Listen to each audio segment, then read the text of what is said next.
Selamat pagi, saya akan menjelaskan materi pada hari ini pada perkuliahan manajemen agribisnis mengenai sistem, fungsi, dan prinsip agribisnis. Jadi, dalam agribisnis itu apa sih pengertian agribisnis? Nah, agribisnis itu terdiri dari kata agri dan bisnis. Kemudian pengertiannya secara keseluruhan dalam arti sempit itu hanyalah merujuk pada produsen dan pembuat bahan masukan untuk produksi pertanian. Sedangkan agribisnis dalam pengertian modern mencakup keseluruhan perusahaan yang terkait dengan kegiatan penyediaan input dan sarana produksi, usaha tani, pemrosesan, dan pemasaran. Dalam pertanian tradisional, petani secara tradisional merangkap sebagai manajer, pelaksana, penyedia sarana produksi, dan distributor. Sedangkan agribisnis itu memiliki fungsi-fungsi di atas terpisah tersebar dalam industri yang berbeda-beda. Dan masing-masing industri terpisah namun terintegrasi berada dalam suatu sistem agribisnis. Nah, sedangkan manajemen, apa sih manajemen itu menurut kalian? Ya, jadi manajemen itu adalah ilmu yang mempelajari bagaimana cara mengatur atau menggerakkan orang lain untuk mencapai tujuan bersama. Jadi intinya adalah ilmu yang mempelajari bagaimana cara menggerakkan orang lain atau bawahannya itu agar mereka semua mau secara loyal berkontribusi untuk mencapai tujuan bersama. Nah, kemudian ini adalah gambaran kondisi agribisnis di Indonesia. Kondisi agribisnis di Indonesia itu biasanya skala usahanya kecil. Jadi jarang yang langsung besar gitu. Lebih banyak kondisi usahanya itu bersifat kecil-kecil, gurem gitu, hanya untuk bertani, hanya untuk memenuhi kebutuhan rumah tangganya. Kemudian ada yang bersifat subsisten. Nah, itu kemudian produknya tersebar gitu. Jadi tidak fokus dalam satu wilayah seperti program yang dicanangkan pemerintah yang OVOV, One Village One Product gitu. Itu banyak kelebihan yang bisa didapat jika pertanian itu berpusat di suatu tempat. Misalnya, satu desa di Lombok Timur itu difokuskan untuk jagung. Jadi di Lombok Timur itu hanya ditanam jagung. Nah, jika dengan begitu semakin satu desa fokus atau satu daerah tuh fokus hanya menanam satu jenis komoditas seperti jagung, kemudian di sana akan dibangunkan pabrik jagung untuk pengolahan jagung, lantai penjemuran jagung. Nah, itu pasti akan memudahkan biaya. Dari biaya transport akan menjadi lebih murah karena tempat penanaman itu dekat dengan tempat produksi. Jadi kan ongkos angkut akan menjadi lebih murah. Kemudian resiko produk hasil panennya rusak itu kecil karena dari lokasi panen itu sangat dekat dengan pabrik pengolahan. Kemudian akan semakin efisien karena kan tidak perlu mengirim-mengirim dari daerah yang berbeda gitu untuk menghasilkan jagung. Cukup di daerah situ saja sudah bisa terpenuhi kebutuhan jagungnya dan langsung diproses, diolah di tempat. Jadi menjaga kualitasnya, kemudian diefisiensikan dari segi biaya pengangkutan.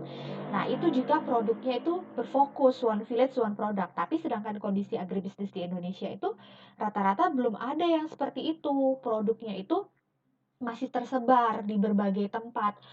Ya ada yang di Lombok Timur nanam jagung, di Lombok Barat juga ada yang nanam beras, atau di Lombok Timur tidak semuanya menanam jagung, tapi menanamnya beda-beda dan lahannya tidak fokus di satu desa, terpencar-pencar. Ada yang di dalam hutan, ada yang di luar hutan gitu. Jadi kan mereka akan kesulitan di ongkos angkut, kesulitan untuk mengangkut juga hasil panennya dari misalnya di tengah hutan dinanam jagung. Mau bawa ke pinggir jalan raya aja itu kan butuh tenaga, dan akses jalannya juga mungkin kecil dan tidak memungkinkan untuk kendaraan besar lewat di sana. Nah, itu kan pasti tenaganya jadi lebih banyak dan mereka kan sudah capek. Nah, mungkin dong mau jual hasil panennya murah, jadi kurang efisien lah kalau produknya itu tersebar seperti itu. Kemudian, kondisi selanjutnya ialah produktivitasnya rendah. Ya, ini karena kebanyakan, eee, petani di Indonesia itu, tidak mau membeli benih gitu. Jadi mereka menanam padi nih, tapi dengan menggunakan benih dari musim tanam sebelumnya gitu. Jadi kan itu bukan benih unggul, maka produktivitasnya pun rendah. Kalau benih yang digunakan bukan benih unggul, maka produktivitasnya juga pasti rendah. Tapi lain halnya jika mereka menggunakan benih unggul, kemudian menggunakan pupuk sesuai dosis dan dirawat dengan sesuai aturan yang tepat, itu pasti produktivitasnya akan tinggi. Namun kebanyakan petani itu ya ya tadi skala usahanya kecil, bersifat subsisten dan produktivitasnya rendah karena mereka tidak memandang profesi pertanian ini sebagai sesuatu yang serius gitu untuk menghasilkan. Nah, kemudian kondisi selanjutnya yaitu bersifat musiman. Ya, jadi musiman gitu, tidak intensif ditanam terus-menerus. Jadi kadang mereka tanam cabai, kemudian tomat. Kalau misalnya sedang orang lagi booming nih nanam buah naga, mereka nanam buah naga. Kemudian ya gitu beda-beda bersifat musiman atau eh, tanamannya tanaman tahunan seperti mangga. Mangganya itu ditanam mangganya yang ditanam itu berbuahnya kan musiman karena tanaman tahunan gitu, tanaman mangga itu. Jadi mereka tidak bisa continue menyediakan mangga, buah mangga sepanjang tahun gitu. Jadi um, tidak bisa terjamin lah sustainability-nya dari kesiapan produknya itu. Jadi mereka tidak bisa menyiapkan produknya selama 1 tahun ini bisa loh mangga terus, tidak bisa karena kemampuan petaninya masih banyak yang belum bisa mengusahakan tanaman mangga itu berbuah di luar musim gitu. Jadi tersedia sepanjang tahun atau seperti tanaman duren. Mereka belum bisa membuat duren berbuah sepanjang tahun. Jadi misalnya pada dari akhir tahun mulai November nih sampai Maret itu mungkin masih bisa mulai mengkonsumsi duren maksud saya. Nah, sedangkan mangga itu juga pada musim-musim tertentu, kemudian ada buah rambutan juga musim tertentu dan itu tidak bisa tersedia sepanjang tahun. Nah, kemudian kondisi selanjutnya itu adalah kualitas SDM rendah. Nah, ini tidak bisa dipungkiri juga biasanya yang menjadi petani itu ya secara turun-temurun dan mereka tidak ada yang sekolah khusus untuk menjadi petani. Jadi biasanya kualitas SDM-nya rendah. Kualitas SDM yang rendah ini akan mempengaruhi pola pikir petaninya dan cara pengusahaan pertaniannya juga dan bagaimana mereka menjadi manajer untuk usahanya sendiri, mengelola usahanya itu juga akan dipengaruhi dari kualitas SDM-nya. Jadi beda mentalnya petani yang kualitas SDM-nya baik itu dengan yang kualitas SDM-nya rendah dalam mengelola usaha taninya. Nah, selanjutnya kajian sistem agribisnis. Di sini ada dua pendekatan analisis. Yang pertama itu pendekatan analisis mikro, itu memandang agribisnis sebagai unit perusahaan yang bergerak baik dalam salah satu subsistem maupun lebih. Kemudian selanjutnya ada pendekatan analisis makro. Ini tuh memandang agribisnis sebagai unit sistem industri dari komoditas tertentu yang membentuk sektor ekonomi secara regional maupun nasional. Nah, kajian sistem agribisnis ini em, tadi orientasi dan tekanannya berbeda. Ketika pendekatan analisis mikro itu pencapaian efisiensi, optimasi alokasi dan sumber daya memaksimalkan keuntungan. Nah, sedangkan pada pendekatan analisis makro itu mengkaji hubungan dengan PDB, pendapatan domestik bruto, peningkatan pendapatan nasional, kesempatan berusaha, distribusi pendapatan, ekspor, dan penurunan pengangguran. Nah, kemudian agribisnis itu juga dipandang sebagai suatu sistem. Nah, jadi ada subsistem penyediaan input dan sarana produksi, subsistem usaha tani, subsistem penanganan pasca panen dan pengolahan, subsistem distribusi dan pemasaran, kemudian subsistem jasa dan penunjang. Jadi kelima subsistem ini tuh diharapkan saling terintegrasi. Jadi tidak terputus hanya unggul di subsistem input saja atau hanya unggul di subsistem usaha tani saja atau hanya fokus di pasca panen dan pengolahan, ya tidak bisa seperti itu. Jadi agribisnis ini dipandang sebagai suatu sistem. Jadi antar subsistemnya pun diharapkan saling terintegrasi. Jadi antara subsistem input dan sarana produksinya itu sudah baik misalnya. Kemudian kalau inputnya sudah baik, berarti kan dalam usaha taninya juga harus baik biar hasilnya terus baik. Nah, sudah inputnya baik, usaha taninya dilaksanakan secara intensif dan baik. Nah, pasca panennya juga harus baik. Tidak mungkin kan hasilnya baik, udah input bagus, usaha tani bagus, tapi penanganan pasca panennya jelek.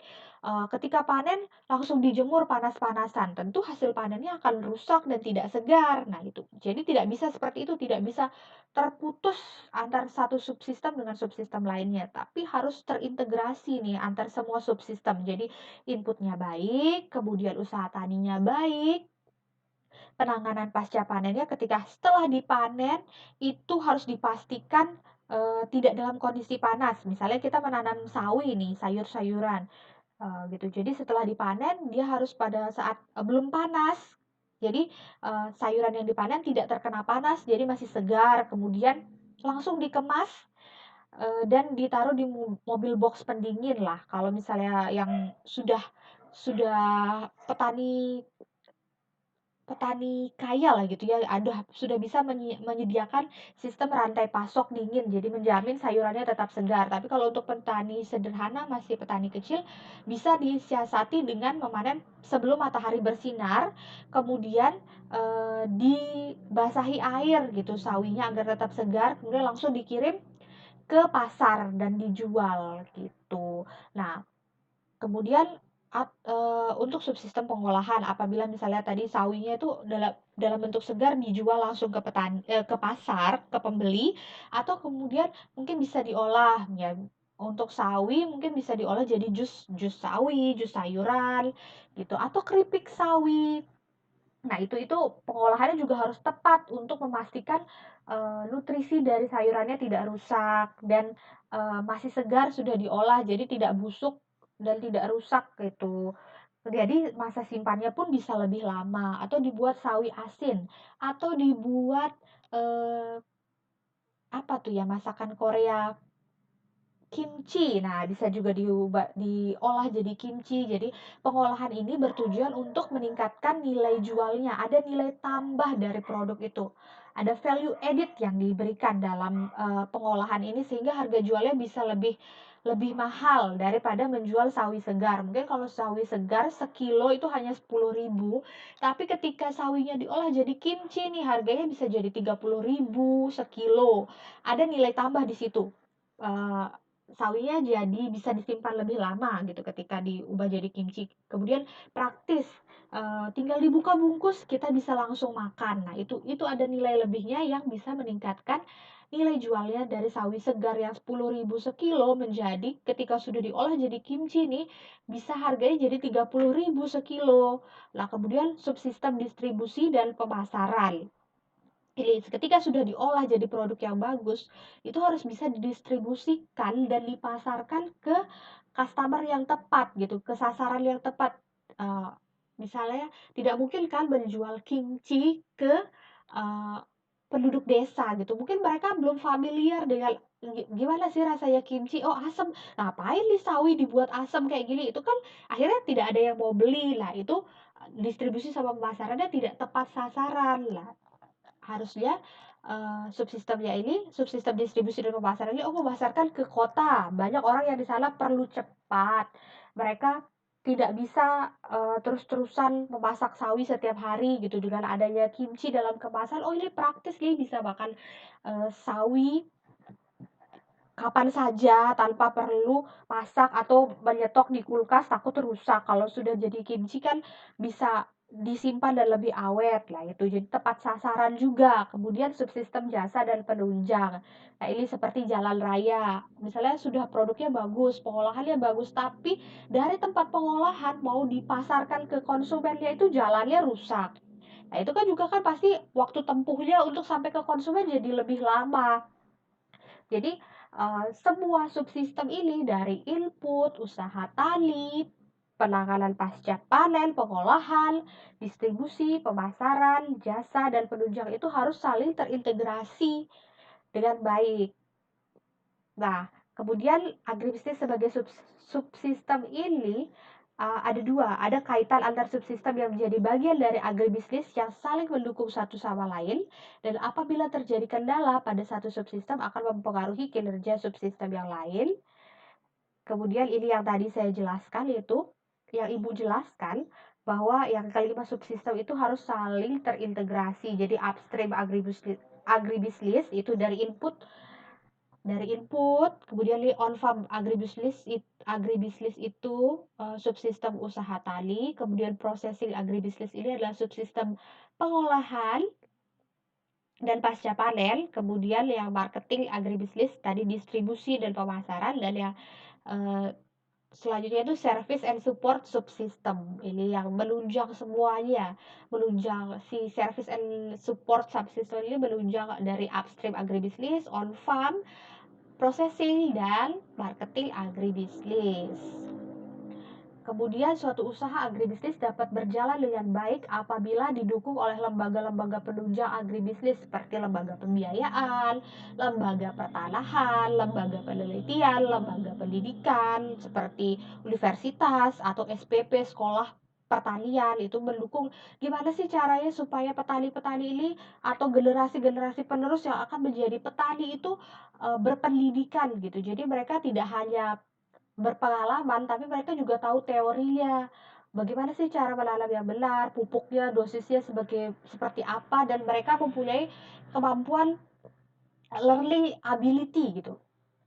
Jadi mereka punya punya kemampuan itu. Jadi sekolahnya mungkin mereka pengalamannya banyak di lapangan. Jadi tanpa perlu perlu teori mungkin mereka bisa, tapi dalam pendidikan itu mereka diajarkan untuk bagaimana sih jiwanya mereka tuh terbentuk untuk selalu mau belajar. Kemudian kalau menghadapi masalah, bagaimana solusinya? Oh, baca buku, cari orang supaya yang lebih pintar, berpengalaman, cari penyuluh.